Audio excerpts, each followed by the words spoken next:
Heute schauen wir uns gemeinsam ein sehr interessantes Video an, wo darüber gesprochen wird, ob Polen die neue Führungskraft Europas ist. Das und vieles mehr gleich nach dem Intro.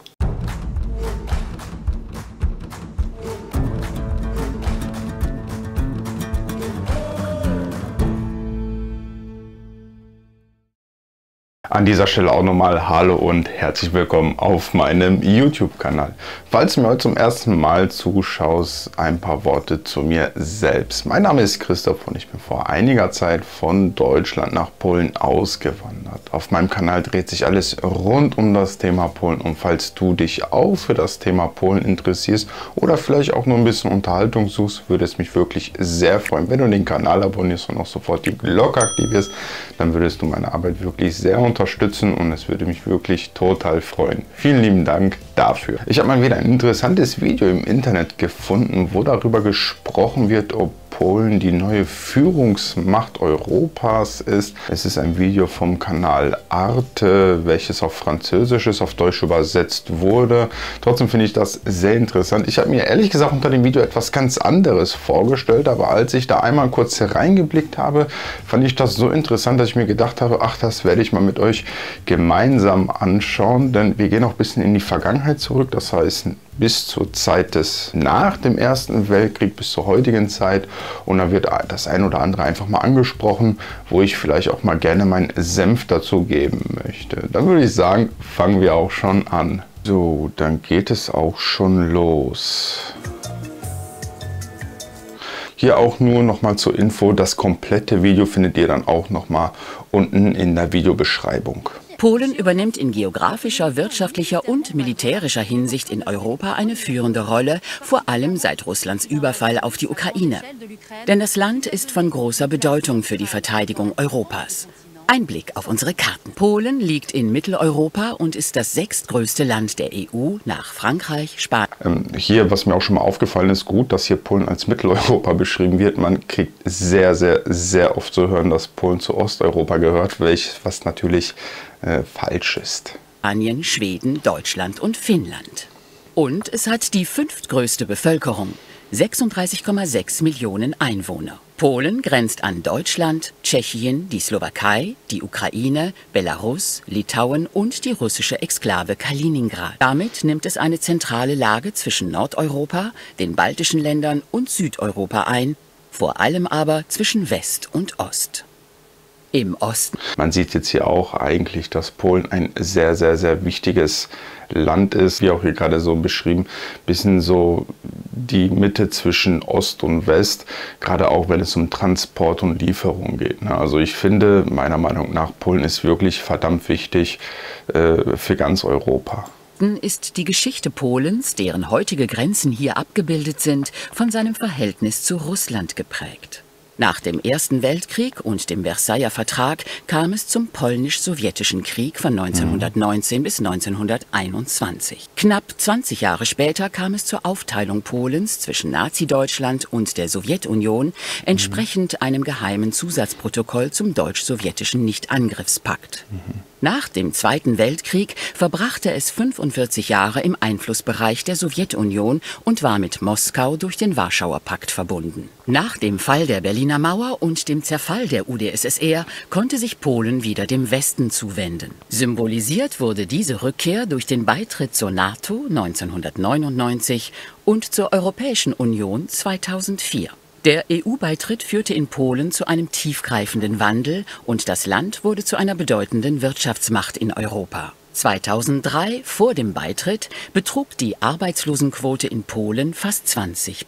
2024 hatte Polen mit nur 3% die zweitniedrigste Arbeitslosenquote in der gesamten EU. Also ich habe das auch noch mal selber gelesen, das ist wirklich in der Tat so, weil ich habe das ehrlich gesagt gar nicht gewusst, dass Polen vor dem EU-Beitritt so eine hohe Arbeitslosenquote hat, aber das ist in der Tat so, die hatten ungefähr um die 20%. Hier wird jetzt 2024 gezeigt, ich glaube mittlerweile, ich bin mir nicht sicher, hat aber Polen wirklich die niedrigste Arbeitslosenquote, ich meine sogar unter 3% in der ganzen EU. Also man muss schon sagen, die EU hat auf jeden Fall, beziehungsweise der Beitritt der EU hat auf jeden Fall auch seinen Beitrag dazu gegeben, dass Polen heute dasteht, wo es jetzt steht. Ich weiß, hier gibt es viele Stimmen, die dagegen sind, aber naja, ich sage später noch ein paar Worte dazu. Nach Tschechien. Und seit 2004 ist Polens Wirtschaftsleistung an der von Belgien, Österreich und Schweden vorbeigezogen, mit einem durchschnittlichen jährlichen Wachstum von 4%. Dieser wirtschaftliche Erfolg ist zum großen Teil auf Hilfen der EU zurückzuführen. Seit 2004 und dem EU-Beitritt erhielt Polen 300 Milliarden Euro für Investitionen in das Straßen- und Autobahnnetz sowie für die Modernisierung des Verkehrswesens und der Unternehmen. Ja, man muss auch hier dazu sagen, dass Polen das Land ist mit der meisten EU-Unterstützung. Klar hat das auch was damit zu tun, dass Polen von der Population auch das größte Land ist und deswegen vielleicht das auch mit einem Einfluss darauf hat, wie viel Polen kriegt. Aber wie wir auch gerade gesehen haben, liegt Polen sehr zentral und natürlich ist das dann ja auch gut für die EU, ein Land wie Polen zu haben, welches, wie schon gerade erwähnt, sage ich jetzt mal so der Punkt zwischen Ost und West ist. Dann haben wir oben auch noch die skandinavischen Länder. Also da muss man das auch sagen. Das hat natürlich alles einen Einfluss. Ne? Alles spielt da mit und ich habe auch gehört, ich weiß jetzt nicht, wie weit das stimmt, wenn da jemand wirklich eine offizielle Quelle hat, kann es mir mal gerne in den Kommentaren hinterlassen, weil ich bin nicht so der Freund von, ja, ich habe irgendwo mal irgendetwas gelesen, was aber dann irgendwie nicht der Wahrheit entspricht, dass Polen in 1, 2 oder 3 Jahren auch Nettoeinzahler der EU sein soll und nicht nur Nettonehmer. Also wer dazu irgendetwas hat, kann es mir mal gerne in den Kommentaren hinterlassen. Das würde mich wirklich sehr interessieren. Inzwischen gehören Masowien aufgrund der wirtschaftlichen Dynamik Warschaus und Niederschlesien nicht mehr zu den weniger entwickelten Regionen. Polen profitiert von seiner zentralen Lage und es treibt vor allem Handel mit den anderen EU-Ländern, die 2023 75% seiner Exporte und 54% seiner Importe ausmachten. Nun ist es bereit, eine führende Rolle in Europa zu übernehmen. Zunächst bei der Verteidigung. Als im Februar 2022 die Ukraine von Russland überfallen wurde, schickte Polen als erstes Land Militärmaterial und nahm Geflüchtete aus der Ukraine auf. Dann erhöhte es als Reaktion auf den Überfall massiv seine Verteidigungsausgaben. Inzwischen machen diese 15–20% des Haushalts aus. Das ist bei weitem der höchste Anteil aller NATO-Länder. Die Bedrohung durch Russland spürt hier aber auch eine ganz wichtige Sache. Ich weiß, ich unterbreche mittlerweile sehr oft immer die Videos, aber das sind einfach Sachen, die ich mal gerne sagen möchte. Ich hatte letztens eine, ich nenne es mal Diskussion mit jemandem auf Facebook, der mir sagen wollte, dass Polen ja jetzt am meisten für Verteidigung in der NATO einzahlt.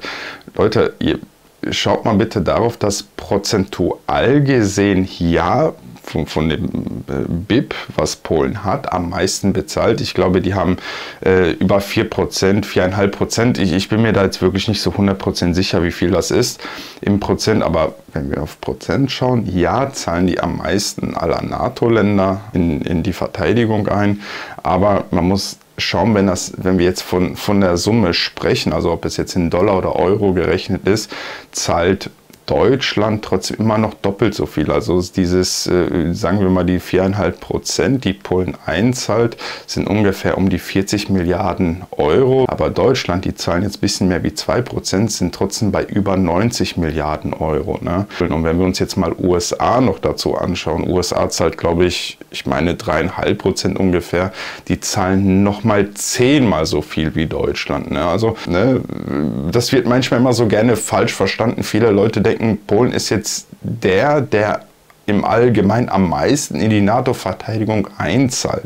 Hörte man in Polen bereits nach der Besetzung der Krim 2014, dann als Russland in Kaliningrad ballistische Raketen stationierte, die mit konventionellen oder atomaren Sprengköpfen bestückt werden können, und schließlich als Russland und Belarus bei gemeinsamen Militärmanövern atomare Angriffe auf Warschau probten. So stieg zwischen 2014 und 2024 der polnische Verteidigungshaushalt auf das 3,5-fache, von 10 auf etwa 35 Milliarden Euro. Diese Politik wurde von allen Regierungen mitgetragen, ob unter der rechtskonservativen und nationalistischen PiS oder seit 2023 unter Donald Tusk, dem Ministerpräsidenten der Bürgerkoalition. Polen steht inzwischen an der Spitze der Verteidigung Europas mit seinem sogenannten Ostschild. Insgesamt wurden 2,3 Milliarden Euro in den Ausbau der Verteidigungsanlagen an der 400 Kilometer langen Grenze zu Belarus und der 200 Kilometer langen Grenze zur russischen Exklave Kaliningrad gesteckt. Hier auch noch etwas, was ich vielleicht zum Thema Kaliningrad sagen möchte. Ich habe irgendwo mal ein Video auf YouTube gesehen.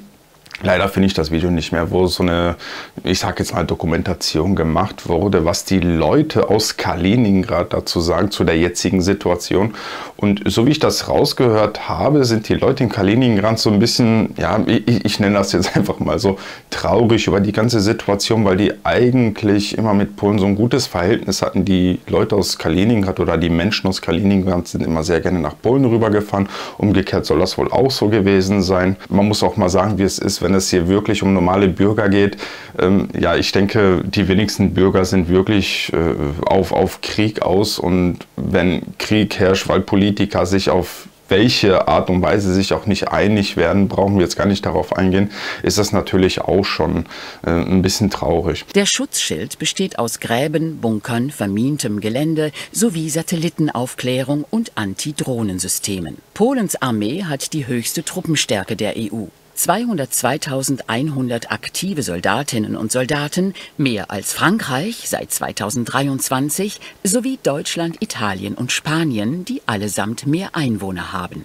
Das am 11. März 2022 verabschiedete Gesetz über die Verteidigung des Vaterlands sieht einen Anstieg auf 300.000 bis 2035 vor. Die zunehmende Bedeutung Polens innerhalb der EU beruht auch auf seinem Management potenzieller Migrationskrisen. Ab 2021 ließ Belarus tausende Migranten aus dem Nahen Osten einreisen, um sie dann über die Grenze in die EU zu schicken, als Vergeltung für Polens Unterstützung der belarussischen Opposition. Wir sehen ja jetzt gerade, wie die ganze Situation an der Grenze ist, überhaupt wie gerade die Situation zwischen Polen, Weißrussland und Russland ist.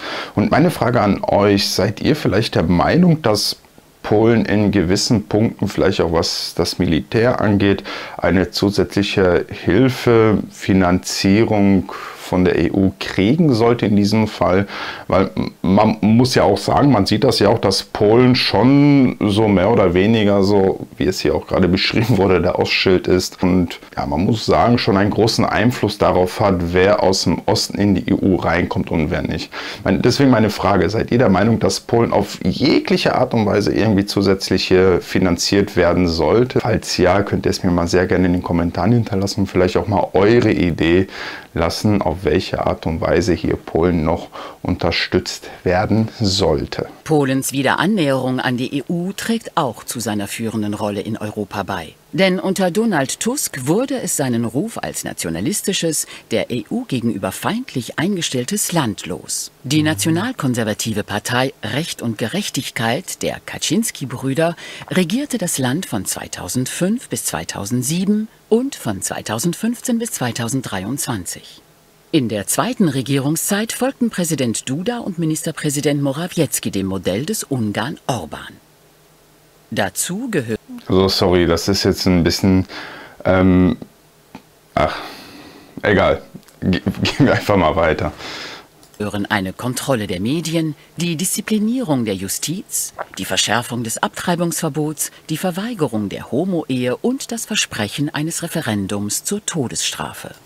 Also hier muss man auch sagen, hier ist jetzt, deswegen habe ich das doch schon gerade angehalten, aber hier ist sehr, sehr viel einfach bei zugepackt. Diese Kontrolle der Medien, tut mir leid, wenn ich das jetzt sage, ja, das hat die PiS gemacht. Also klar, jede Regierung zieht die Medien an sich. Das macht aber jetzt die aktuelle Regierung genauso. Also das, was jetzt kritisiert wird, was die damalige Regierung gemacht hat, macht die gleiche Regierung jetzt auch. Wenn es jetzt um das Abtreibungsgesetz geht, muss man auch dazu sagen, wenn es der jetzigen Regierung stört, warum ist das seit über 1,5 Jahren immer noch aktiv und wieso ist es einfach nicht geändert worden? Ne? Also das ist immer, ich finde, sehr, sehr, sehr provokant hier alles dargestellt. Es wird auch immer sehr viel erzählt, aber geändert wird ehrlich gesagt eigentlich nicht. Also viele Sachen, die sind einfach gleich geblieben, so wie es ist. Und das ist egal, ob es jetzt die alte Regierung ist oder jetzt die neue Regierung. Die alte Regierung hat viel gelogen, die neue Regierung lügt genauso viel. Ist zumindest jetzt so meine persönliche Meinung. Ich will jetzt hier wirklich nicht zu tief darauf eingehen. Ich weiß auch gar nicht, ob das jetzt euch hier interessiert, aber das sind einfach Tatsachen. Ne? Daraufhin wurde 2017 Artikel 7 des EU-Vertrags, der Sanktionen für Mitgliedstaaten vorsieht, die die Werte der Union verletzen, gegen Polen angewandt. Das Verfahren wurde im Mai 2024 eingestellt, ein weiterer Erfolg der Regierung von Donald Tusk. Auch die gute Konjunktur. Hier muss ich aber auch wieder ein bisschen die EU in Schutz nehmen. Also wie gesagt, also alles, was ich hier sage, das ist wirklich hier nur meine eigene Meinung und ich versuche das ja auch alles ein bisschen objektiv zu sehen. Ja, in der Vergangenheit hat die polnische Regierung, also die letzte polnische Regierung, sich immer sehr der EU dagegen gestellt. Von der anderen Seite, wie gesagt, möchte ich hier auch die EU in Schutz nehmen und muss man dann aber auch sagen, wenn jemandem die Gesetze der EU nicht gefallen, können die auch einfach austreten. Ne? Also das wird ja auch seinen Grund haben, warum die letzte regierende Partei zusammen mit dem Präsidenten, so wie es ja auch gerade gezeigt wurde, also 8 Jahre in der Regierung war und nicht aus der EU ausgetreten ist. Verhilft Polen zu einer führenden Stellung in Europa. Doch dieser Erfolg droht dem Lande paradoxerweise zu schaden, denn durch den EU-Beitritt stiegen die Gehälter um 40% zwischen 2015 und 2023 gegenüber 16% in der Eurozone. Das Land hat sich also westlichen Standards angenähert. Und das könnte seiner Wettbewerbsfähigkeit und seiner Anziehungskraft für Investoren schaden. Eine Sache, was hier vielleicht auch viele Leute nicht sehen, also viele Leute freuen sich auch, ja, dass die Löhne in Polen so schnell steigen und so weiter und so fort. Und jetzt ist der Wachstum auch sehr, sehr, sehr extrem, wenn man jetzt auch mal die letzten 20 Jahre oder 21 Jahre sich anschaut. Man muss aber auch dazu sagen, schaut euch mal bitte die Löhne an in Polen, wie die vor 21 Jahren waren und wie die jetzt sind. Das ist ein enormer Unterschied und es fängt irgendwann auch an zu stagnieren. Und sobald irgendwann mal der Punkt kommt, dass das wirklich zu nah aneinander ist, das heißt, die Löhne mehr aus dem westlichen Raum um Polen, dann könnte es Polen schaden, weil dann die Investoren sagen, ja okay, es ist mir hier zu teuer. Ne? Weil halten wir auch mal die Fakten bitte fest. Ne? Also zum Beispiel ein Land wie Deutschland. Ne? Deutschland ist ja auch im Prinzip eigentlich ein reiches Land und die investieren hier auch sehr viel in Polen. Die haben ja auch sehr viele Firmen hier in Polen. Und die Deutschen haben zum Beispiel weniger Firmen, jetzt zum Beispiel in Holland, in Österreich oder in der Schweiz oder sonst irgendwo. Warum? Weil es dort einfach teuer ist. Und die deutschen Firmen und überhaupt alle europäischen oder ausländischen Firmen, die hier die Möglichkeit haben zu investieren, auch vielleicht dank der EU, es leichter geht, hier reinzukommen und vielleicht dann auch bessere Konditionen erhalten, sind nicht in Polen, weil hier die Pierogi so lecker sind oder weil der Bigos hier so toll ist. Die sind einfach hier, weil es hier günstig ist. Das ist einfach der einzige Punkt. Und jede Firma denkt so, keine Firma eröffnet eine Firma, weil er ein guter Mensch sein will. Hier geht es um Geld. Und sobald das alles angeglichen wird, ja, und die Löhne gleich sind, wie zum Beispiel in Deutschland oder in Holland oder in Schweden oder egal wo, dann sagen auch die Firmen, ja, dann zieht es uns weiter vielleicht in die Ukraine, wo darüber jetzt auch schon gesprochen wird, ob die nicht in die EU eintreten sollen. Ne? Also das hat immer alles seine Vor- und Nachteile. Deswegen kann ich mir auch sehr gut vorstellen, dass das auch in mittelfristiger Zukunft vielleicht auch Polen schaden könnte, wenn die nicht in der Lage sein werden, irgendetwas sich auszudenken, dass hier jetzt auch nicht die Arbeitsplätze verloren gehen, weil die Löhne zu stark ansteigen. Zumindest könnte das eine Gefahr dafür sein. Wie seht ihr das Ganze? Ein weiteres Hindernis auf dem Weg zu einer führenden Macht in Europa ist die Entwicklung der polnischen Bevölkerung.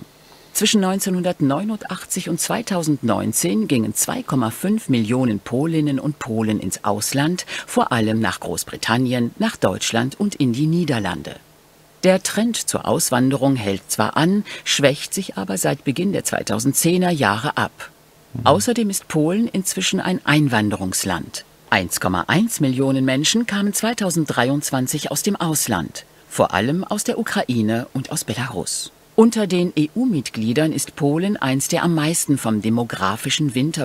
Wenn ich das jetzt hier doch mal einmal so sagen darf, hat jetzt gar nichts mit Polen zu tun, aber auch eine Sache, die ich sehr interessant finde. Wir sehen ja die Schweiz dort, ne? Die Schweiz.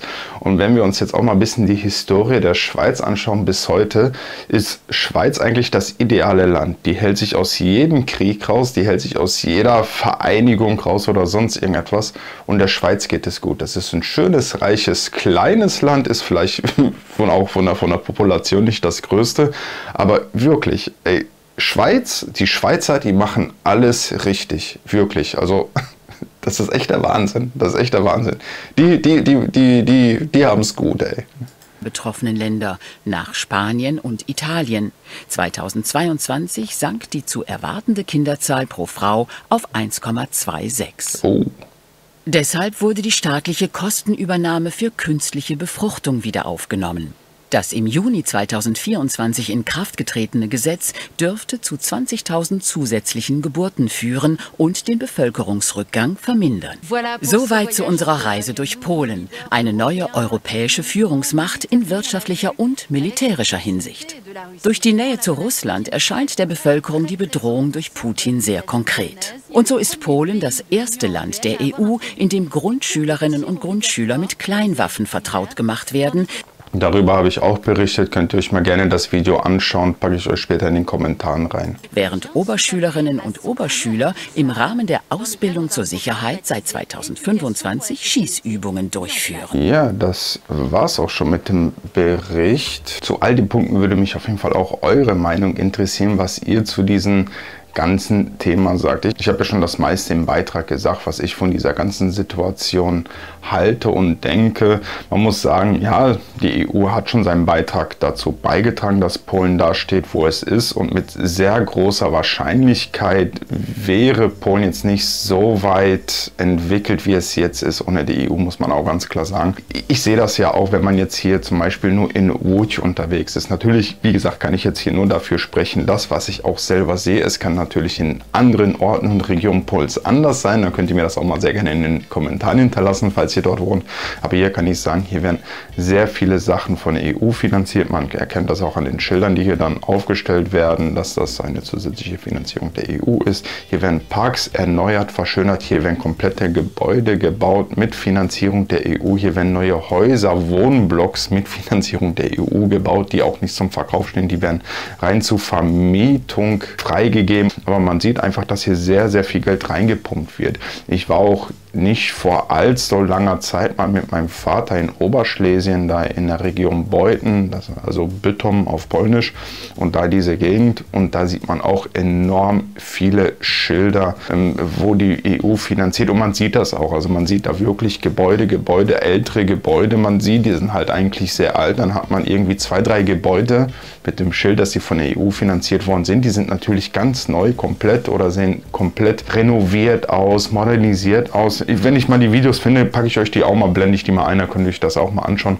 Man sieht dann auf jeden Fall auch diesen krassen Kontrast zwischen alt und neu, einfach wo dann auch die EU mitwirkt. Man kriegt etwas, aber man muss auch etwas dafür abgeben, wie auch im Video erwähnt wurde. Natürlich ist Polen dann auch ein Einwanderungsland mehr für die östlichen Länder, und wenn das einem nicht gefällt, dann muss man jetzt auch so ein bisschen überlegen, bin ich halt, ich nenne das jetzt einfach mal so in Anführungsstrichen, etwas ärmer, lebe wirklich nach meinen eigenen Regeln, oder will ich mich halt etwas öffnen, kriege dadurch Finanzierungen, der Wohlstand wächst dann auch natürlich dadurch. Deswegen, da muss man immer sich so überlegen, was will man im Leben, ne? Beziehungsweise was will das Land. Und ich bin auch eigentlich ganz fest davon überzeugt, dass selbst, auch hier im Video erwähnt wurde, die EU-skeptische PiS die letzten 8 Jahre in der EU drinne geblieben ist und nicht mit Polen ausgetreten ist, was hier vielleicht auch schon mal angedroht wurde, einfach aus dem finanziellen Aspekt. Ja, da wird auch nichts anderes sein, weil die sehen, dass das Geld reinkommt,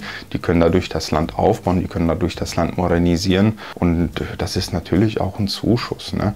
Von der anderen Seite muss man auch sagen, es ist ja nicht nur Polen das einzige Land, was sich an die die EU-Richtlinien hält. Also man muss ja sagen, aus dem Grund, weil ja Polen das meiste kriegt, könnte ich mir auch vorstellen, dass die wahrscheinlich sich an gewisse Sachen mehr halten müssen, wie ein Land, was weniger EU-Unterstützung kriegt. Das ist doch ganz klar, ne? Und ich denke, das sind auch Sachen, die manchmal immer so gerne außen vor gelassen wird. Es ist halt eine EU und ich bin dann der Meinung, wem die EU nicht gefällt, kann gerne austreten.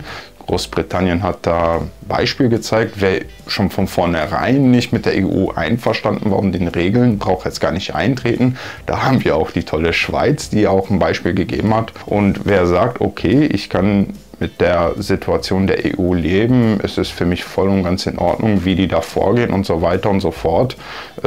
Auch ob das jetzt alles korrekt ist oder nicht, das bleibt ja jedem selbst jetzt überlassen, kann sich jeder seine eigenen Gedanken dazu machen. Aber wie gesagt, wenn jemandem die EU zusagt, dann bleibt er einfach weiter in der EU. Und so wie es aussieht, sind immer noch 27 Mitgliedstaaten in der EU, die sagen, okay, soweit genießen die mehr Vorteile wie Nachteile und deswegen bleiben die auch weiter in der EU. Deine Meinung zu diesem Thema würde mich aber wirklich sehr interessieren. Das kannst du mir mal sehr gerne in den Kommentaren hinterlassen. Falls du auch so mit mir Kontakt aufnehmen möchtest, kannst du das sehr gerne machen. Ich habe Instagram, mein Instagram-Name müsste jetzt hier oben irgendwo aufgeleuchtet sein. Auch habe ich eine E-Mail-Adresse oder E-Mail-Adressen, 2 Stück, eine deutsche, eine polnische. Kannst mich auch sehr gerne darüber kontaktieren. Die Kontaktdaten findest du auch zum Beispiel auf meinem Instagram oder auf der YouTube-Startseite. In diesem Sinne danke ich dir wirklich, dass du dir dieses Video bis zum Ende angeschaut hast. Damit unterstützt du mich und meine Arbeit wirklich sehr. Bleib gesund und bis zum nächsten Mal. Ciao.